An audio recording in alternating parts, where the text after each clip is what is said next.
Stop wasting hours watching long videos just to find one simple detail. In this video, I'm going to show you how to use ScreenApp to instantly transcribe, summarize, and search through any video in 2026. ScreenApp is an AI-powered screen recorder and note-taker designed to turn video and audio into structured knowledge.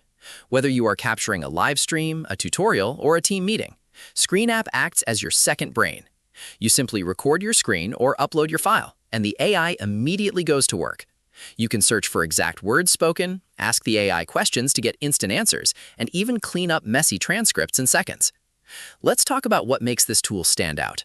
According to user testimonials on their site, one of the biggest wins is their highly generous free tier. You get 45 minutes of AI processing every single month, and unlike many other tools, it doesn't slap annoying watermarks all over your recordings.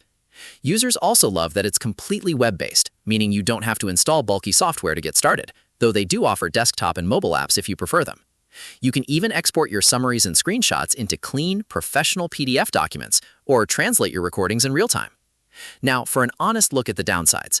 Because our independent review sources are currently limited, we are mostly relying on ScreenApp's self-reported customer feedback, which is highly positive. However, keep in mind that the free tier is capped at 45 minutes of AI processing per month. If you have heavy daily usage or need to summarize hours of video every week, you will likely need to upgrade to a paid plan. Overall, if you want a quick, seamless way to stop watching and start understanding your video content, ScreenApp is absolutely worth a try. Head over to screenapp.io to set up your free account today. If you found this tutorial helpful, make sure to hit that like button, subscribe for more AI tips, and let me know in the comments how you plan to use it.